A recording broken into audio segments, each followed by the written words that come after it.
Les opérations de castration faisaient périr entre 70 et 80%. Ça vous donne une idée du massacre.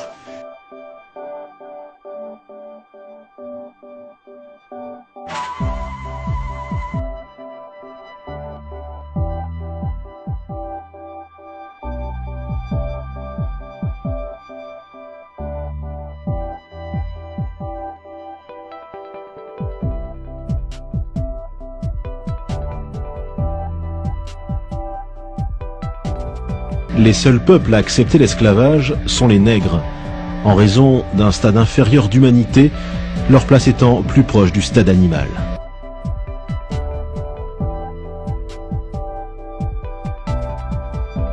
Les survivants arrivent vers les marchés aux esclaves du Caire, de Bagdad, d'Istanbul, de la Mecque ou de Tombouctou. Là, une partie d'entre eux subit une terrible opération, la castration. Ce qui est triste à dire, c'est que les ateliers de castration, c'est que la nature de l'opération elle-même est une opération qui, malheureusement, donc, laisse très peu de chance pour l'enfant châtré. Donc, l'espoir de survie de l'enfant sont quand même assez minimes. Les opérations de castration faisaient périr entre 70 et 80%. Ça vous donne une idée du massacre. À mesure que l'Empire s'étend, de plus en plus d'esclaves adoptent la religion des maîtres. L'islam interdisant l'esclavage entre musulmans, les nouveaux convertis pensent pouvoir ainsi échapper à la violence des rapports de domination.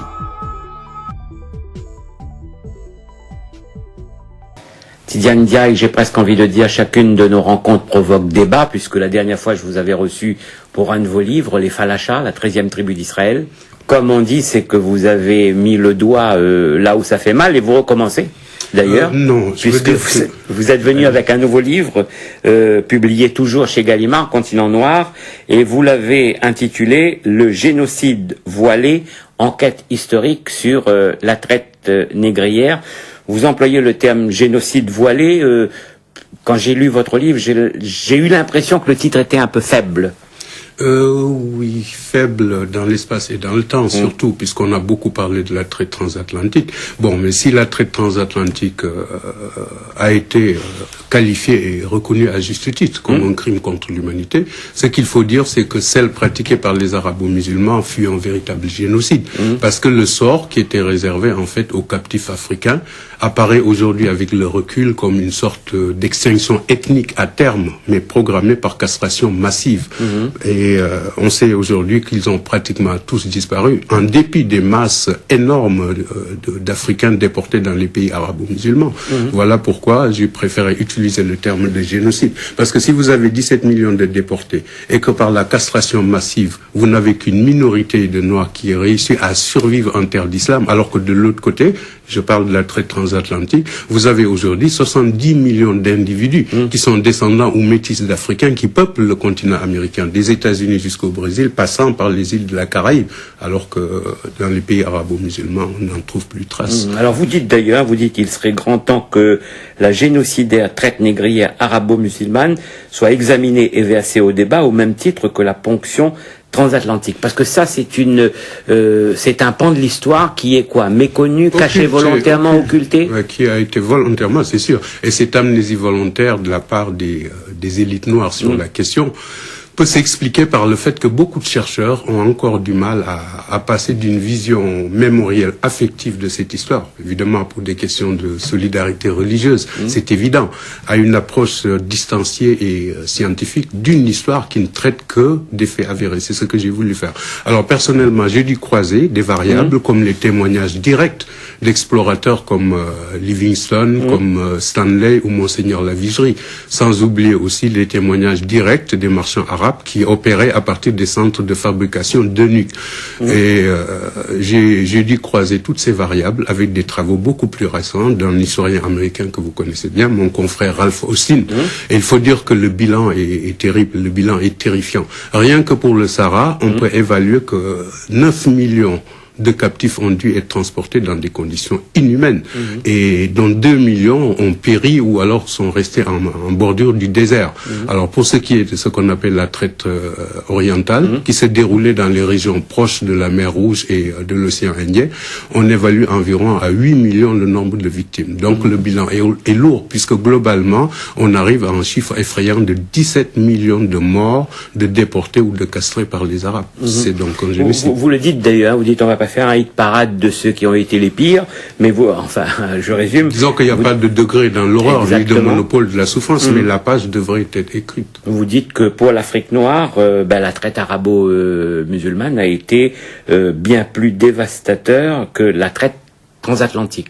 Oui, puisque si l'on se fie aux statistiques de Philippe Austin, on arrive environ entre une fourchette de 9,6 millions à 11 millions de déportés arrivés à bon port. Nous savons ce que sont les dégâts collatéraux, à savoir que pour un déporté arrivé à bon port, il y eut 3 morts, soit des guerres d'approvisionnement, de l'incendie des villages, des greniers et des épidémies qui ont suivi. Il y avait un climat qui permettait, si vous voulez, ce racisme et cette volonté d'éliminer un peuple. Parce que vous avez des érudits arabes comme Ibn Khaldoun, qui était le savant arabe le plus célèbre du XIVe siècle. Eh bien, cet homme avançait l'idée selon laquelle les Noirs appartiennent au peuple à caractère bestial. Il les traitait d'ailleurs de sous-hommes et d'anthropophages.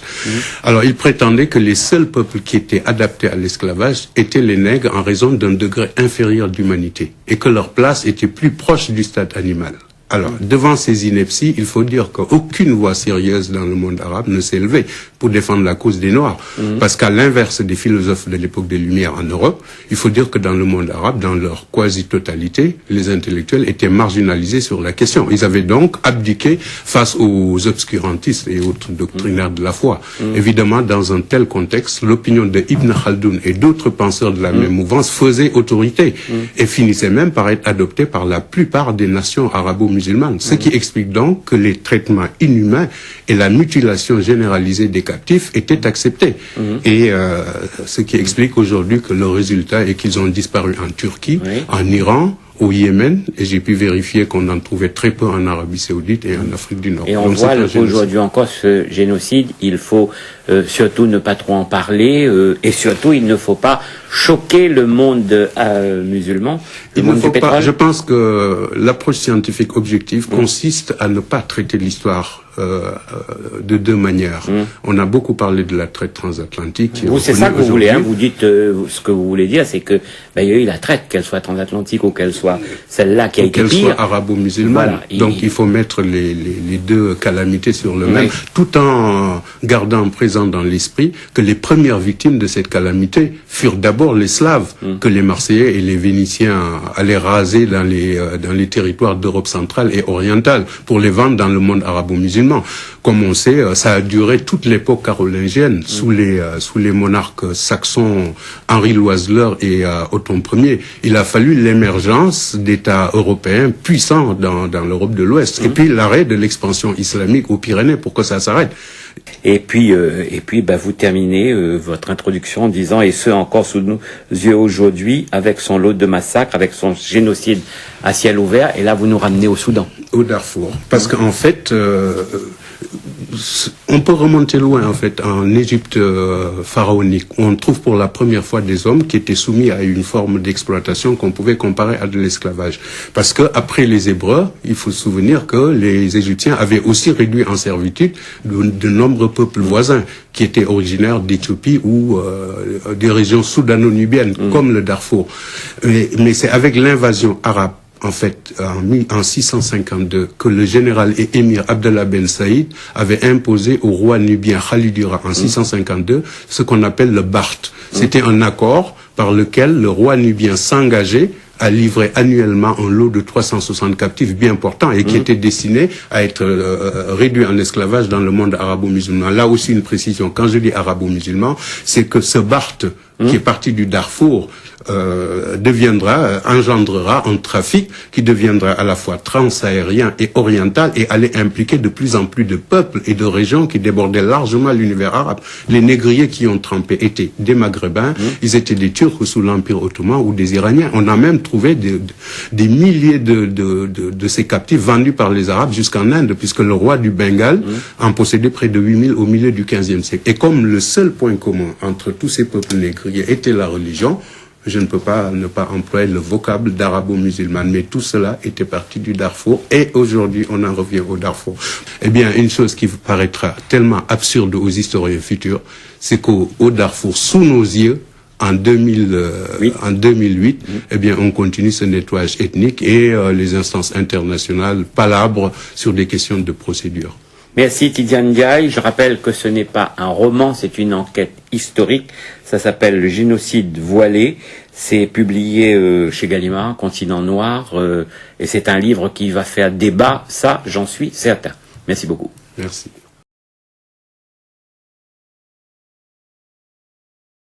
Ce que vous dites vous-même, ce n'est pas fini. Le problème n'est pas réglé. Vous citez vous-même l'index mondial de l'esclavage qui rappelle à nos consciences apaisées qu'aujourd'hui, 46 millions d'hommes, de femmes, d'enfants vivent sous la férule de maîtres esclavagistes. Où, vous savez? Pakistan, Inde, dans les pays de l'Asie orientale, aussi dans la Russie, aussi dans les pays arabes, et aussi en Afrique, bien sûr. Aujourd'hui, vous pouvez acheter, dans certains pays arabes, pour $50, vous pouvez acheter un esclave.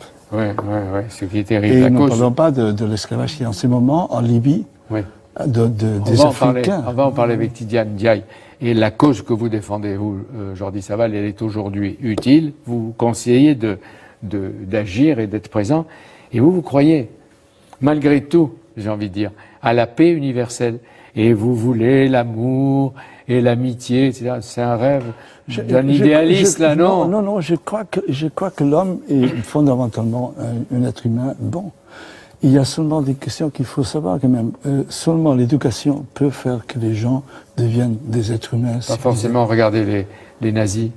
Oui, ils étaient très éduqués. Bien sûr. Et c'était parmi les plus grands tortionnaires ou responsables de la Shoah ou de la Shoah par balle. Bien sûr. Il faut faire attention. Mais d'abord, la lutte contre l'ignorance et le racisme. Alors, les Arabes, ils ont enrichi les civilisations de toute leur création, leur invention et leurs conquêtes, qui ont été souvent payées cher. Jordi Savall, vous avez été marqué par la traite transatlantique. Nous aussi, nous le sommes. Elle a duré 4 siècles. Mais c'est pendant 14 siècles sans interruption, que les Arabes ont rasié l'Afrique tout entière et surtout l'Afrique du Sud-Sahara. Et c'est pourquoi je suis heureux d'accueillir Tidiane Ndiaye, j'en parle depuis longtemps. Il vient du Sénégal, c'est pour l'émission et pour vous rencontrer tous les deux. Merci d'être là, Tidiane. Bonjour, Jordi Savall. Un plaisir. Voilà. L'homme qui met l'histoire en musique, c'est ça. Voilà. Et les drames et les tragédies. Les négriers arabes avaient mis l'Afrique à feu et à sang, avez-vous écrit. Alors bonjour. Et vous allez nous dire à quelle époque.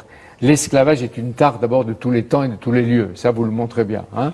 D'abord, c'était chez les Grecs, les Égyptiens. Quand j'ai commencé à m'intéresser à cette triste page de l'histoire, comme vous le dites, j'ai voulu planter le décor pour expliquer d'abord que c'est après avoir publié 3 ouvrages sur la traite transatlantique que je me suis intéressé à la traite négrière arabo-musulmane. Non sans rappeler que l'exploitation de l'homme par l'homme, la domination de l'homme par l'homme est l'une des caractéristiques fondamentales de l'histoire de l'humanité. Il se trouve que l'esclavage est tout simplement l'un des aspects les plus marquants. Chez les Grecs, par exemple, grâce à Théophraste, nous savons qu'à Athènes, il était pratiquement déshonorant de ne pas posséder d'esclaves parmi ses serviteurs. Les Romains l'ont pratiqué aussi en grand. Il y aura jusqu'à 3 millions d'esclaves à Rome. En Italie, et vous rappelez que l'esclavage fut béni et légalisé par Saint Paul, Saint Augustin et par Aristote. Ce qui explique qu'il y aura jusqu'à 3 millions d'esclaves en Italie, soit 30% de la population. Mais dans une période plus récente, les Slaves, c'est-à-dire ce nom que les Arabes donnaient aux esclaves blancs, d'où est venu le mot esclave, d'ailleurs, slave. Ils étaient très nombreux sur les marchés jusqu'à la prise de Constantinople par les Turcs. Ça a duré, ils ont toute l'époque carolingienne. sous les monarques saxons Henri Loiseleur et Othon Ier. Parce que ce sont les Marseillais, les Vénitiens qui allaient les raser dans les régions d'Europe centrale et d'Europe de l'Est pour aller les vendre aux Arabes. Donc c'est pas le... Attendez, vous allez voir la progression. La progression. Il a fallu l'émergence d'États militairement puissants en Europe de l'Ouest et l'arrêt de l'expansion islamique aux Pyrénées pour que ça s'arrête. Et par la suite, c'est du fait de ce déficit en esclaves blancs que les arabo-musulmans vont se tourner massivement vers les peuples d'Afrique. Donc les arabo-musulmans n'ont pas inventé les traites des Noirs, mais ils lui ont donné toutes, et c'est votre certitude historique, ils lui ont donné toute leur ampleur. Est-ce qu'on sait, on a parlé tout à l'heure de chiffres, pour avoir une idée. Jordi disait tout à l'heure 25-30 millions les traites transatlantiques. Est-ce que d'abord c'est ça? Non, ce sont des chiffres. Vous savez, oui, Jordi. Il y a beaucoup de chiffres fantaisistes qui ont été avancés. Les derniers chiffres des historiens. Les navires qui transportaient des captifs africains vers le Nouveau Monde tenaient une sorte de comptabilité de statistiques. Alors, quand on veut travailler sur une source, il faudrait pouvoir croiser ce genre de variables qui sont déjà écrites. Alors, pour ce qui est de la traite transatlantique, j'ai fait une synthèse des travaux existants. Alors là, on se trouve dans une fourchette entre 9,6 millions et 11 millions de captifs arrivés à bon port. Et nous ça veut dire qu'il y a des morts aussi. Attendez, je parlais de dégâts collatéraux.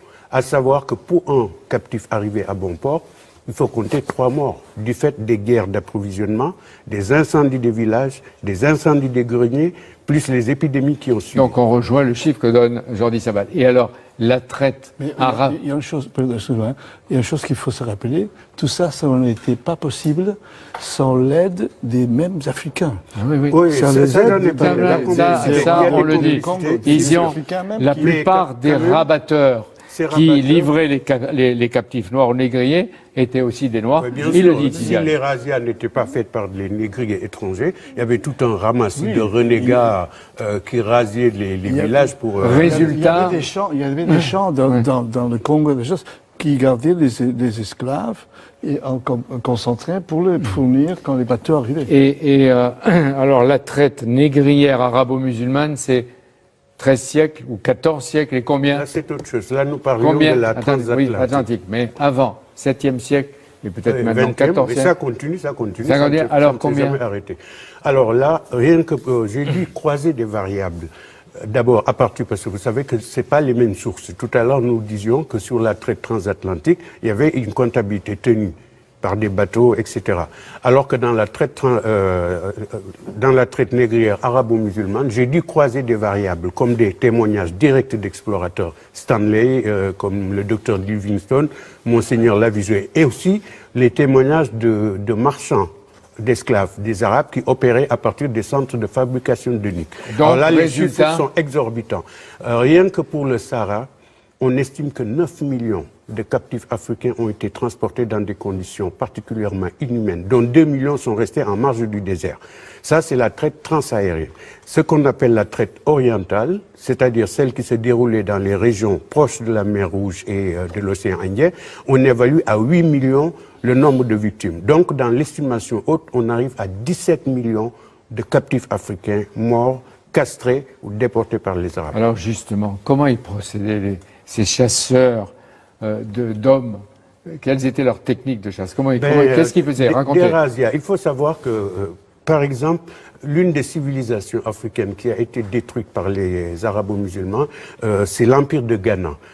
La première incursion en grand des troupes arabes, ça a été le saccage de Koumbi Saleh, la capitale de l'empire de Ghana. Donc, pour la première fois, ils ont pénétré presque jusqu'à l'intérieur. Et par la suite, ils sont revenus avec de l'or, c'est sûr, ce qui les intéressait, mais avec beaucoup d'esclaves. C'est ainsi que la traite en grand a pu être organisée parce qu'ils connaissaient avec leurs auxiliaires, c'est-à-dire les Maghrébins, qui ne sont pas des Arabes, en fait, beaucoup sont des Berbères, mais la traite arabe a eu comme, si vous voulez, collaborateurs, des complices du nord de l'Afrique, mais de l'intérieur de l'Afrique aussi. Oui, alors il y a des massacres dans les villages, ensuite ils enchaînaient les survivants, ils faisaient des caravanes, ils leur faisaient traverser tout le désert. Et vous citez des auteurs et des explorateurs occidentaux qui disaient on voit la trace à travers avec des cadavres les cadavres, voilà, que le sable a recouvert aujourd'hui, oui. D'où l'impossibilité de autour. réclamer de parler de réparation, etc. Donc j'ai dû aller chercher des sources un peu plus loin pour pouvoir en parler. Mais vous citez aussi des résistances. Il y a eu deux types de résistances. À un moment, les femmes de tous les milieux, de tous âges, qui ont livré bataille contre ces conquérants ou ces envahisseurs enturbanés. Tout dépend des régions aussi. Par exemple, au sud, vous avez un grand résistant comme Shaka Zulu qui avait mis en place une redoutable arme guerrière qui a obligé les Anglais à rester armés aux pieds et qui a découragé les Arabes, du moins leur première tentative par le sud a échoué. Parce que la mouche zézé, du fait de la mouche zézé qui tue les chevaux. Donc la deuxième seulement qui a réussi, c'est-à-dire à partir de l'invasion arabe de l'Égypte au 7e siècle, au cours de la première expansion islamique. Donc les femmes ont résisté, mais elles ont perdu, et elles ont été massacrées. Et vous m'avez raconté même, et vous le dites, ce sont les femmes de Nder. Mais je veux dire suicidées.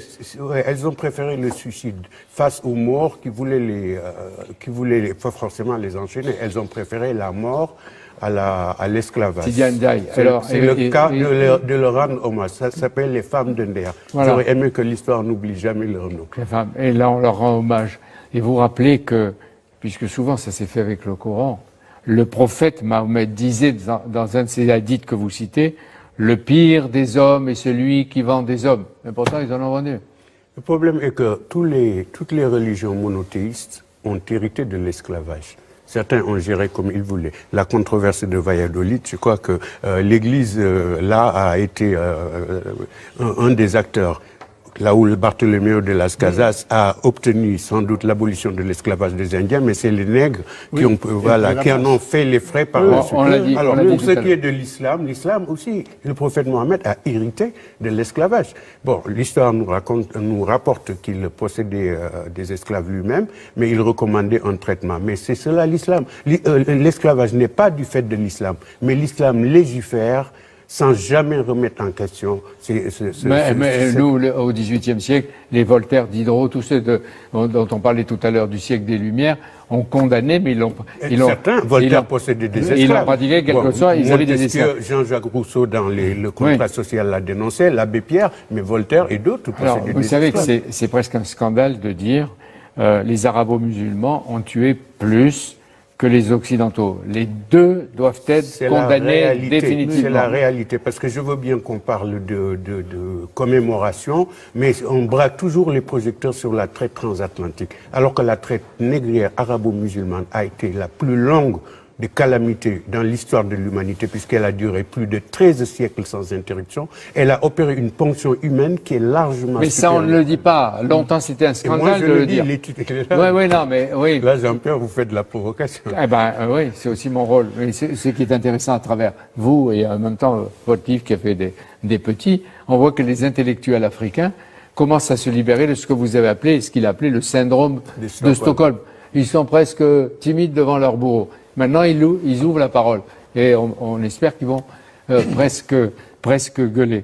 Mais vous vous rendez compte que ça crée presque un scandale de montrer le calvaire des Noirs par des Noirs et par les Arabes. C'est toujours cette histoire de solidarité religieuse. L'Afrique compte aujourd'hui entre 400 et 500 millions de musulmans.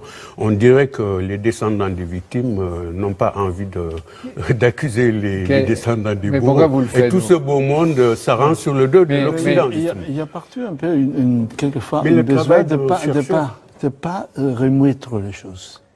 Il ne faut pas les remuer, mais dans certains cas, oui. Parce que vous dites les routes de l'esclavage, 1444, mais pendant ce temps-là, depuis le 7e siècle, d'après ce qu'on raconte lui et les Africains, on a zigouillé, rasié et on va voir massacré. Je me suis concentré sur la traite atlantique. Oui, l'Atlantique. Mais on parle dans le livre aussi justement, de la traite. Vous le faites. Quelle est votre légitimité? Parce que vous êtes noir, vous pouvez le faire. Non, je pense qu'un chercheur, certains m'associeront, forcément. Par rapport à mon collègue, le professeur Petro Grenouillot, je peux passer pour être plus crédible, puisque je suis noir, ça se voit, je ne peux pas le cacher. Vous ne voulez pas le cacher d'ailleurs. Je suis africain et musulman. Bon, pour un chercheur objectif, je pense qu'on ne pourrait pas m'accuser de vouloir atténuer un peu, ou plutôt laver la mémoire des Occidentaux, ni non plus viser directement les Arabo-musulmans. Non, j'ai fait un travail de chercheur. Je me suis efforcé d'être le plus objectif possible pour ouvrir un débat. Alors, et vous écrivez que c'est la colonisation des Européens qui a vraiment mis fin à la traite arabo-musulmane. Ça, c'est encore un paradoxe qui doit valoir des cris scandaleux. Non, c'est-à-dire que de manière empirique, on ne peut pas véritablement juger la colonisation, toute l'époque de la colonisation, par rapport à un ou deux événements ou des événements isolés. En revanche, cet événement-là, isolé, est très important.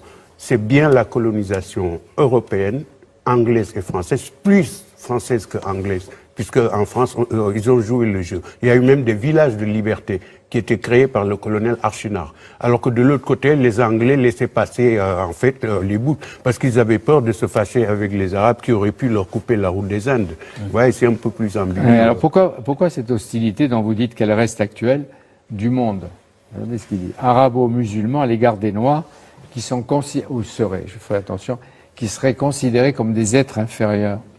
Parce que vous l'avez un peu expliqué en partie. Parce qu'au moment de la traite négrière transatlantique, des voix puissantes s'étaient élevées. On a cité tout à l'heure Jean-Jacques Rousseau, dans le contrat social, l'abbé Grégoire, Montesquieu, etc. Mais dans le monde arabo-musulman, on ne trouve pas trace de ce genre de protestation.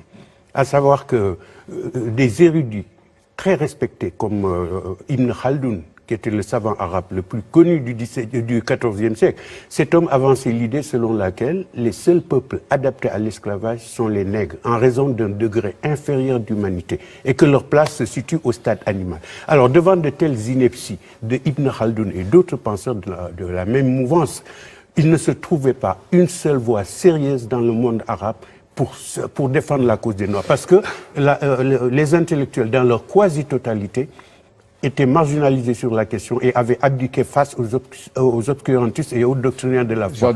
Non, il ne faut pas oublier qu'Aristote dit que le monde est divisé en deux. Les maîtres et les esclaves. C'était encore à une période beaucoup plus reculée. Tidiane dit que à partir du 8e siècle, le mot arabe qui signifiait esclave était synonyme de noir.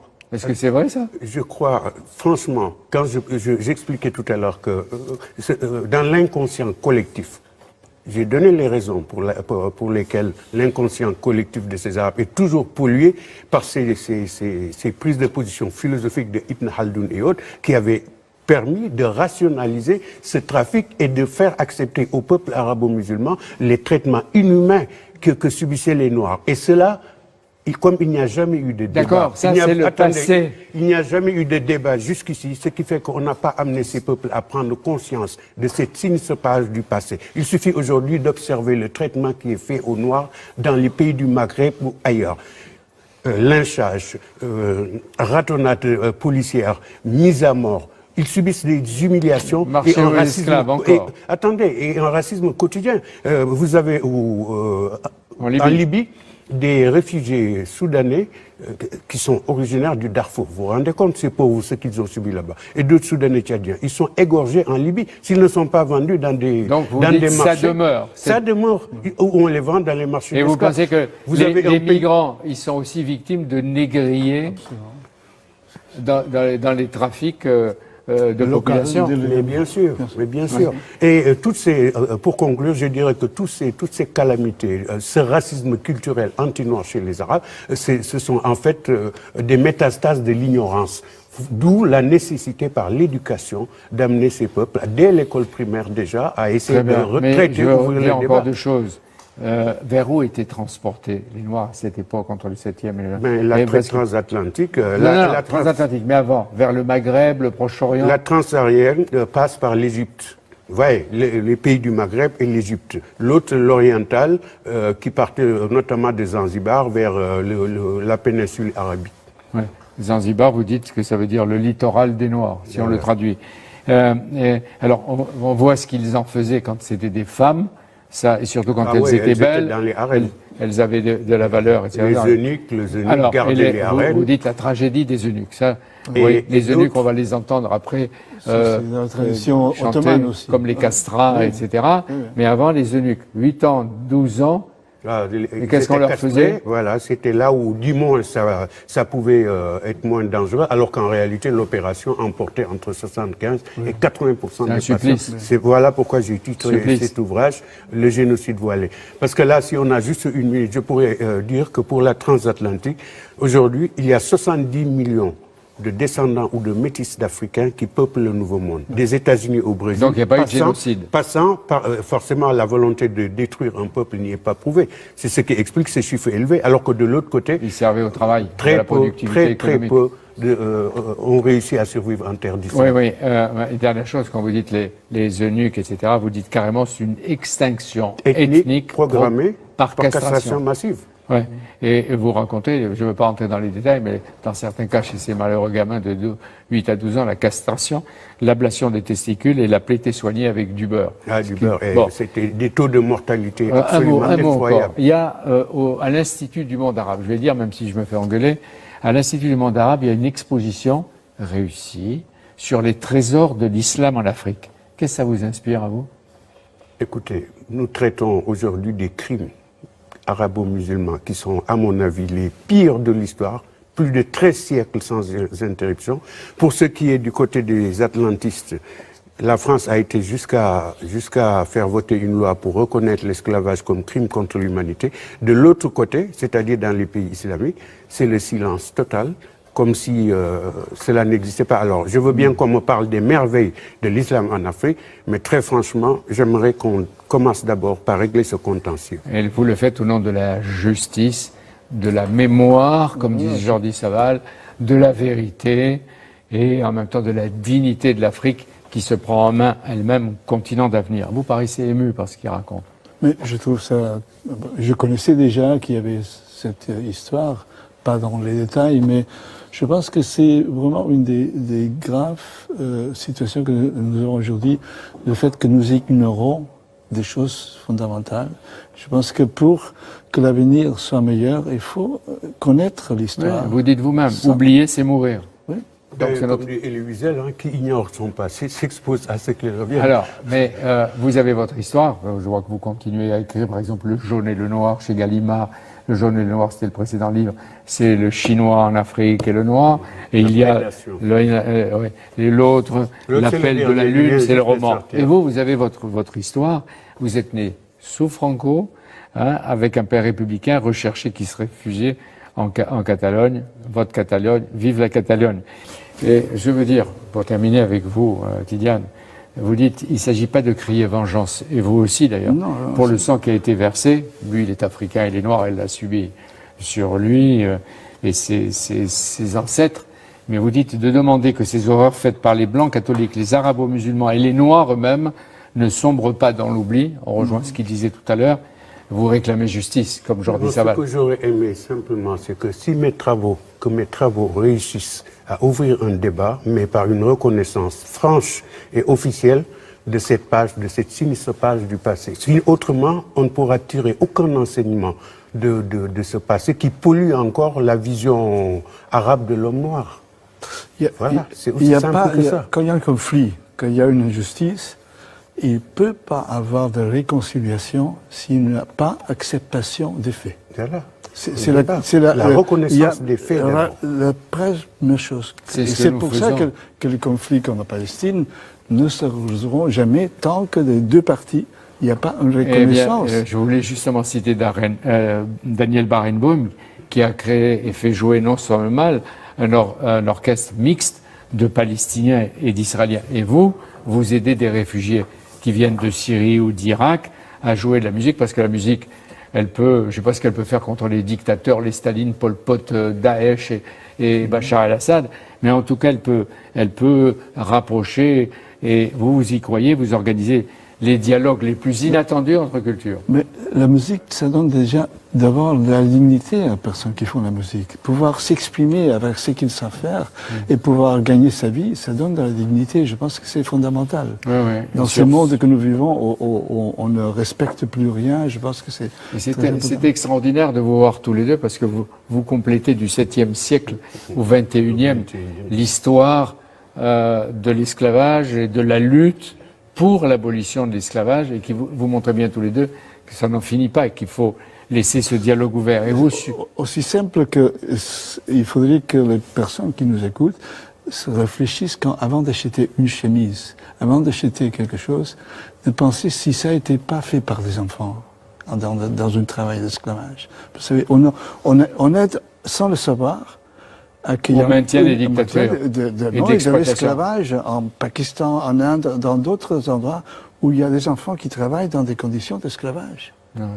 Et ça, c'est grâce à notre économie qui achète des choses qui sont beaucoup plus bon marché. Il faut être conscient de ça. Ensemble, vous montrez à la fois la nécessité de la musique, de l'art, de la culture pour rapprocher et en même temps pour dénoncer sur scène en utilisant au-delà des peurs et des malheurs, vous montrez l'énergie, la joie et la caricature des peuples contre les bourreaux.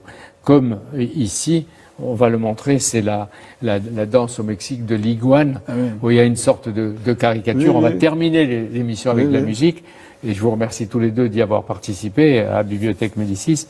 C'est un moment privilégié avec vous, mais en même temps, dans la caricature, dans la dénonciation, et avec, je ne sais pas, on va le voir, avec une force et un humour magnifique, comme une révolte, une rébellion. C'est les descendants des esclaves.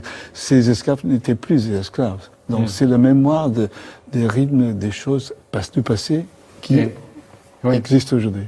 Et pourquoi vous pensez que vous avez eu des ancêtres, peut-être, qui ont été trimballés d'un endroit à l'autre? Non, malheureusement.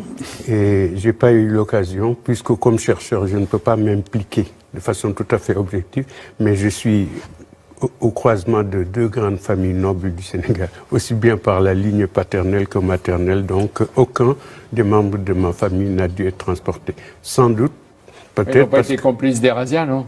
Non. Forcément, beaucoup de monarques africains étaient non pas des razzias, mais étaient complices, en tout cas, avaient laissé faire. Votre arrière-grand-papa était complice? Non, mon grand-père, déjà, Amandiaï Genoa, était membre du conseil colonial français. Mon père, qui a été formé aussi à l'école des fils de chef de Saint-Louis, avait aussi les mêmes fonctions, mais l'esclavage était aboli, en tout cas au moment où ils étaient en place. Merci à vous deux. Est-ce que l'horreur est comparable? Est-ce qu'ils ont été plus doux avec les esclaves qu'on l'a été nous? Ce mythe de la douceur donc, et de l'humanité, de la clémence, de l'esclavage et des traites arabo-musulmans n'est qu'un leurre, comme si c'était un phénomène bénin, comme si c'était quelque chose en effet de tout à fait secondaire, donc un fait catégorisé comme un crime contre l'humanité. Malheureusement, dans le ressenti de descendants, la traite négrière a engendré du côté européen et pas du côté arabe. Ça a engendré le racisme et la discrimination. L'esclavage, tout le monde le sait très bien, il faut pas se voiler la face.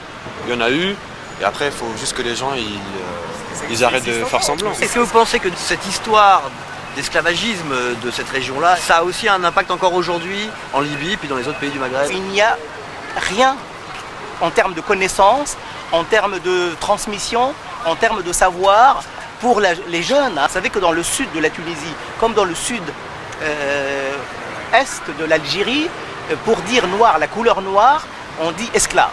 Je tiens à le répéter, on a parlé de l'esclavage par des Arabes, parce qu'il a existé, parce que c'est un fait historique, et ça n'est en aucune manière un moyen de minimiser les atrocités commises par les Européens qui ont aussi pratiqué la traite négrière et ont commis un crime contre l'humanité, c'est important de le rappeler. Qu'est-ce que vous reconnaissez comme scène, à votre avis, là? La traite des esclaves africains. Esclavage direct. Simplement, ouais. Esclavage. L'esclavagisme. Qui pratique cet esclavage selon vous? Vous pensez à qui en particulier? Les chefs. Les chefs. C'est eux, là, c'est les blancs. Là, il y a un tarbouche, c'est comme une chéchaille, c'est un chapeau un peu arabe. Des Maghrébins, des gens du Maghreb. Est-ce que vous saviez que les Arabes avaient pratiqué l'esclavage pendant des siècles et des siècles? Je n'ai pas été effectivement très renseigné sur cet aspect de l'histoire et des pays arabes, quoi. Dans les cours, par exemple, ou à l'école, on en a largement moins parlé que les Blancs, quoi. Est-ce que c'est la même ampleur ou sur la même dimension? Mais je sais que ça a été pratiqué pendant très longtemps. Ça a commencé au 7e siècle et ça s'est terminé uniquement au 20e siècle.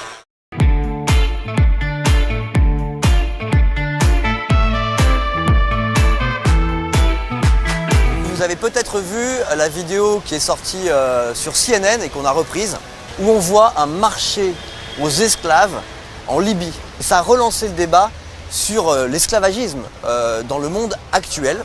Et on s'est focalisé évidemment sur la façon dont les Européens avaient pratiqué la traite négrière. Et c'est effectivement très bien de relancer ce débat sur l'esclavage.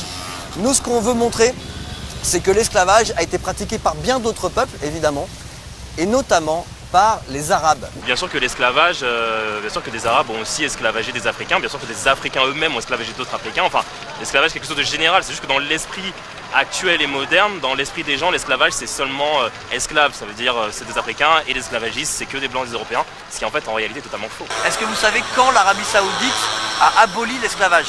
Absolument pas. En 1962.